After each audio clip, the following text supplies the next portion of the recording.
नमस्कार साथियों, कैसे हैं आप सभी। उम्मीद करता हूं कि आप स्वस्थ होंगे, सुखी होंगे और आनंदित होंगे।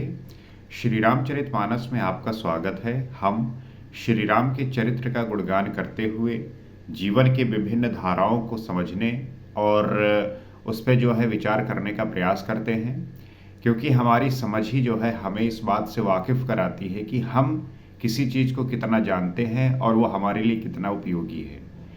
श्री रामचरितमानस में जिस प्रकार से प्रसंग आते हैं और उन प्रसंग को गोस्वामी तुलसीदास जी ने जिस बुद्धिमत्ता के साथ, जिस समझ के साथ लिखा है, अगर कोई भी व्यक्ति इस ग्रंथ का नित्य अध्ययन करता है तो उसे जो है अनेत्र लाभ होते हैं, बहुत सारे लाभ होते हैं।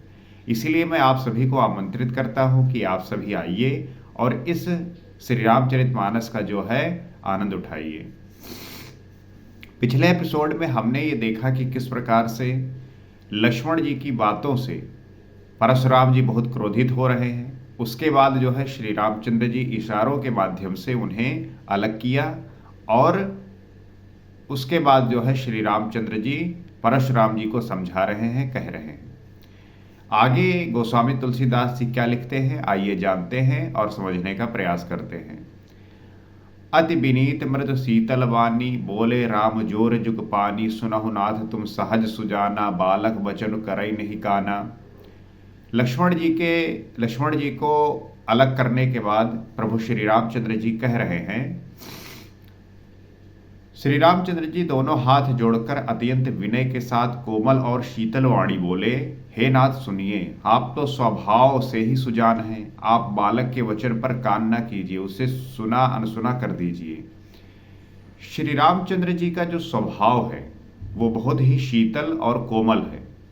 हमें उनसे सीखना क्या है? हमें उनसे ये सीखना है कि आपका जो स्वभाव होना चाहिए, आपकी जो प्रवृत्ति होनी चाहिए, वो बहुत ही शीतल और कोमल होनी चाहिए। लेकिन लोगों के साथ क्या है कि वो जो है बिल्कुल ऐंठे रहते हैं। वो पता नहीं किस बात का अहंकार और एटीट्यूड लेके घूम रहे हैं, और ये एटीट्यूड ही आपके जो है जीवन में परेशानियों का कारण बन जाता है। अब परशुराम जी इतना क्रोधित है, इतने क्रोधित है कि कोई भी अगर सामने उनके पड़ जाए तो वो किसी को भी जो है नष्ट कर सकते हैं। लेकिन श्री रामचंद्र जी पूरी ही आराम के साथ शीतल वाणी बोल रहे हैं और कोमल हैं। तो जब आपका स्वभाव इस प्रकार का होता है तो कोई भी व्यक्ति आपसे कितना भी क्रोधित हो, वो जो है शांत हो जाता है। तो वही जो है श्री रामचंद्र जी कह रहे हैं कि आप तो सुजान हैं स्वभाव से, बालक के वचन पे जो है आप ध्यान मत दीजिए। बररय बालक एक स्वभाव, इन्हीं न संत विदु सही काऊ, तेहि नहीं काजु काज, तेहि नहीं कछु काज बिगारा, अपराधी मैं नाथ तुम्हारा। श्री रामचंद्र जी कह रहे हैं बर्रे और बालक का एक स्वभाव है, संतजन इन्हें कभी दोष नहीं लगाते। श्री रामचंद्र जी कह रहे हैं कि जो बर्रे है और बालक है उसका एक जैसा स्वभाव होता है, संतजन इन्हें कभी दोष नहीं लगाते। फिर उसने लक्ष्मण ने तो जो कुछ काम भी नहीं बिगाड़ा, हे नाथ आपका अपराधी तो मैं हूं। तो बालक और जो बर्रे होते हैं उनका एक स्वभाव होता है, संतजन इन्हें कभी दोष नहीं लगाते। उनका स्वभाव है, बालक को क्या पता कि क्या सही है क्या गलत है, वो कुछ भी करता रहता है। और लक्ष्मण ने तो कुछ बिगाड़ा भी नहीं, आपका अपराधी तो मैं हूं। कृपा कोप बंध बांधव गोसाई, मोह पर करई दास की नाई, कहाई बेग चही विधि रिस जाई, मुनि नायक सोई करो उपाई। अतः हे स्वामी, कृपा, क्रोध, वध और बंधन जो कुछ करना हो दास की तरह अर्थात दास समझकर मुझ पर कीजिए। श्री रामचंद्र जी परशुराम जी से कह रहे हैं कि लक्ष्मण ने तो कुछ किया ही नहीं, आपको अगर कुछ भी करना है, चाहे कृपा करना हो, चाहे क्रोध करना हो, चाहे वध करना हो, चाहे बंधन करना हो, जो कुछ करना हो दास की तरह जो है मुझ पर कीजिए। जिस प्रकार से शीघ्र आपका क्रोध दूर हो, हे मुनिराज बताइए, मैं वही उपाय करूं। जिस प्रकार से आपका शीघ्र जो क्रोध है वो दूर हो जाए, हे मुनिराज बताइए, मैं वही उपाय करूं। यहां पे श्री रामचंद्र जी की विनम्रता को देखिए, वो अपने आप को परशुराम जी के प्रति समर्पित कर दिए हैं। अगर आपको किसी का भी कृपा पात्र बनना है, किसी को भी जो है किसी से कुछ भी सीखना है, उसका सारा गुण ग्रहण करना है और अपने लाइफ में ग्रो करना है, तो उसके प्रति अपने आप को पूरी तरीके से समर्पित कर दीजिए। जिस प्रकार से वो कहे, जिस प्रकार से वो आपको बताए, उसे पूरी तरीके से फॉलो करना चाहिए। फिर वो जो व्यक्ति है अपना सब कुछ आपको पूरी तरीके से दे देगा। और गुरु का जो है यही स्वभाव होता है, मेंटोर का यही स्वभाव होता है, आपको मार्ग दिशा देने वाले का यही स्वभाव होता है कि उसका जो शिष्य है, उसका जो उसका जो अपना खुद का जो शिष्य है वो अपने आप को समर्पित करने के पश्चात गुरु उसको जो है सब कुछ दे देता है। तो हमें जो है इस बात का ध्यान रखना चाहिए कि किसी से कुछ भी प्राप्त करना है तो उसे जो है पूरी तरीके से समर्पित कर दीजिए। कह मोने राम जाय रिस कैसे, अजहु अनुज तव चितव अनैसे, एहि के कंठ कुठारो न दीना, तव मह काह कोप कर कीन्हा। मुनि ने कहा, हे राम, क्रोध कैसे जाए, अब भी तो तेरा छोटा भाई टेढ़ा ही ताक रहा है। परशुराम जी श्री रामचंद्र जी से कह रहे हैं कि हे राम, ये क्रोध कैसे जाए, अब भी जो है तेरा जो भाई है वो टेढ़ा ही ताक रहा है। इसकी गर्दन पर मैंने कुठार न चलाया तो क्रोध करके किया ही क्या। परशुराम जी कह रहे हैं जिस प्रकार से ये अभी भी देख रहा है, अगर इसके गर्दन पर मैंने कुठार ना चला दी तो फिर मेरे क्रोध करने का फायदा ही क्या है। गर्भ श्रवही अवनि परवनी, सुनि कुठार गति खोर, परसु अक्षत देखे जियत बैरी भूप किशोर। मेरे जिस कुठार की घोर करनी सुनकर राजाओं की स्त्रियों के गर्भ गिर पड़ते हैं। परशुराम जी अपने उस फरसे की, उस कुठार की जो है बात कर रहे हैं कि इसकी घोर करनी सुनकर राजाओं की स्त्रियों के गर्भ गिर पड़ते हैं। उसी फरसे के रहते मैं इस शत्रु राजपूत को जीवित देख रहा हूं। उसी फरसे के रहते मैं जो ये शत्रु की तरह बिहेव कर रहा है, ऐसे राजपुत्र को मैं जीवित देख रहा हूं। लक्ष्मण जी ने जो बात कहा, जो व्यंग्य किया, उन वचनों का उन पे इतना प्रभाव पड़ा कि उनका जो क्रोध है वो शांत ही नहीं हो रहा है। बहई न हाथ दहाई रिस छाती, भा कुठार कुंठित नृपघाती, भयो बाब विद फिरेउ सुभाऊ, मोरे हृदय कृपा कसिकाऊ। हाथ चलता नहीं, क्रोध से छाती जली जाती है, राजाओं का घातक ये कुठार भी कुंठित हो गया। परशुराम जी कह रहे हैं कि हाथ जो है वो चल नहीं रहा है, क्रोध जो है वो छाती में जली जा रही है, क्रोध से जो है छाती बिल्कुल जली जा रही है। राजाओं का जो ये घातक कुठार है ये भी कुंठित हो गया है, विधाता विपरीत हो गया है, इससे मेरा स्वभाव बदल गया है, नहीं तो भला मेरे हृदय में किसी समय भी कृपा कैसी। परशुराम जी कह रहे हैं कि ऐसा लगता है कि विधाता ने समय को ही बदल दिया है, नहीं तो मेरे स्वभाव में इस प्रकार की जो नियंत्रण है वो नहीं था। अब तक तो मैं इस बालक को जो है नष्ट कर दिया होता। आज दया दुख दुसह सुहावा, सुन सौमित्र बिहस सिरुनावा, बाहु कृपा मूर्ति अनुकूला, बोलत वचन झरत जन फूला। आज दया मुझे ये दुसह दुख सहा रही है। ये सुनकर लक्ष्मण जी मुस्कुराकर सिर नवाया और कहा, आपकी कृपा रूपी वायु भी आपकी मूर्ति के अनुकूल ही है।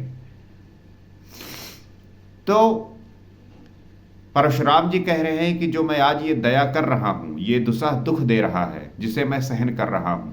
ये सुनकर जो है लक्ष्मण जी मुस्कुराए और सिर नवाकर कहा कि आपकी कृपा रूपी वायु भी आपकी मूर्ति के अनुकूल है।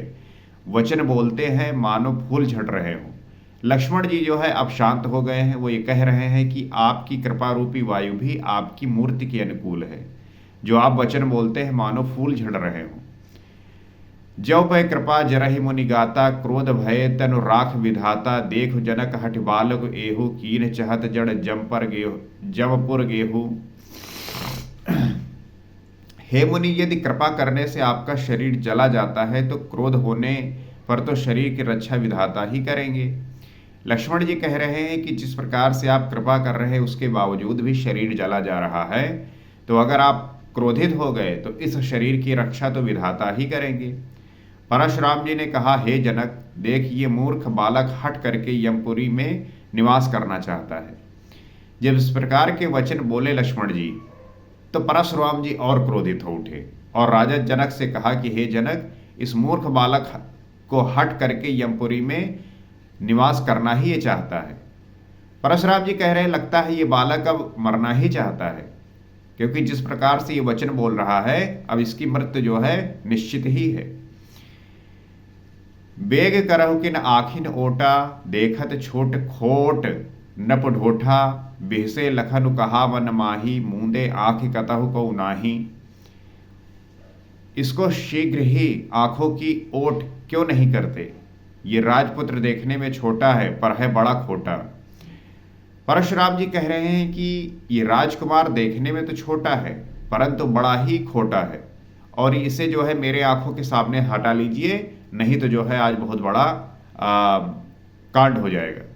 आप देखते होंगे आपस में जब लड़ाई होती है तो लोग इतने क्रोधित होते हैं कि जिस व्यक्ति की वजह से लड़ाई होती है अन्य लोगों को कहेंगे कि इसको मेरे सामने से हटा लीजिए, नहीं तो आज वो हो जाएगा जो कभी नहीं हुआ था। तो लोग क्रोध में जो है अपनी सारी बुद्धि को खो बैठते हैं और वो कार्य कर बैठते हैं जो उनके पाप का कारण बन जाता है।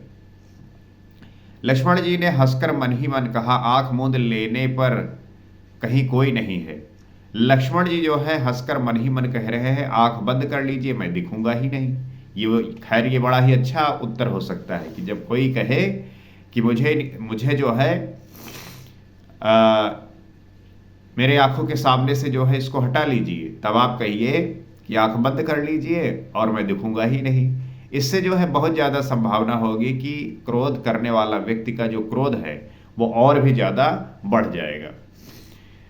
परशुराम सब राम प्रति, बोले उर अति क्रोध, शंभु सरासर तोरिसठ, करसि हमार प्रबोध। तब परशुराम जी हृदय में अत्यंत क्रोध भरकर श्री रामचंद्र जी से बोले, अरे शठ, तो शिव जी का धनुष तोड़कर उल्टा हमी को ज्ञान सिखाता है। उसके बाद जो है परशुराम जी हृदय में अत्यंत क्रोध भरकर श्री रामचंद्र जी से बोले कि हे अरे शठ, तू शिव जी का धनुष तोड़कर मुझे जो है ज्ञान की बातें बता रहा है। परशुराम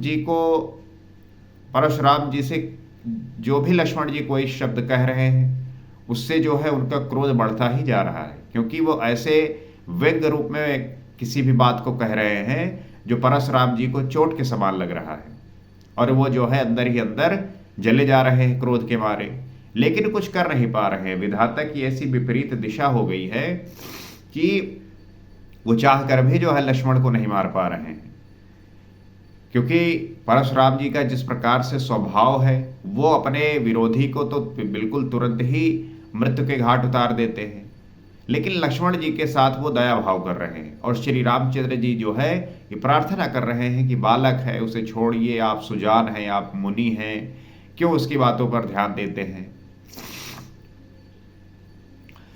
तो लक्ष्मण जी और परशुराम जी का ये जो संवाद है ये बड़ा ही सुंदर और अच्छा लगने वाला है। इससे हम ये सीख सकते हैं कि किसी व्यक्ति को जो क्रोधित होता है और क्रोध की वजह से वो जो है अपनी बुद्धि का नाश करता है, उसमें अगर शीतल रूपी शब्द का इस्तेमाल किया जाए और उसे जो है शांत कराने का प्रयास किया जाए अपने वचनों द्वारा, तो वो व्यक्ति जो है शांत हो सकता है। परशुराम जी बहुत क्रोधित है। पहली बात तो ये कि रामचंद्र जी ने शिव जी का धनुष तोड़ दिया। ऊपर से जब वहाँ वो पहुँचे उसके बाद जो है सारे राजागणों को देखा, वो तो डर के मारे बिल्कुल पीछे हो गए। लेकिन जब उन्होंने बड़ी अपनी वाहवाही की कि मैं ये हूँ, मैंने ये किया है, मैंने वो किया है, तो इस बात से लक्ष्मण जी को जो है थोड़ा अनुचित लगा। वो जो है इन सब परशुराम जी से एक तरीके से झड़प सी हो गई, संवाद सा हो गया कि अपनी तारीफ ही क्यों करना है मुनिराज। तो इस प्रकार के कई सारे बातें कहे जिससे जो है परशुराम जी और क्रोधित हो रहे हैं। आगे के एपिसोड में हम ये जानेंगे किस प्रकार से जो है मुनि का क्रोध जो है शांत होगा, कैसे जो है वो श्री रामचंद्र जी को आशीर्वाद देंगे, किस प्रकार से ये सारी चीज़ें गोस्वामी तुलसीदास जी लिखेंगे, इसको हम पढ़ेंगे, समझेंगे। और मुझे पूरी आशा है कि आप इन बातों को सीख पा रहे होंगे, समझ पा रहे होंगे और अपने जीवन में इन चरित्रों को उतार कर, इन गुणों को, ऐसे गुण जो आपके जीवन को परिवर्तित करके कर दें, वो अपनाकर अपने जीवन को आगे बढ़ा रहे होंगे। तो आज इस एपिसोड में इतना ही। अगले एपिसोड में आपसे फिर मुलाकात होगी। सीताराम।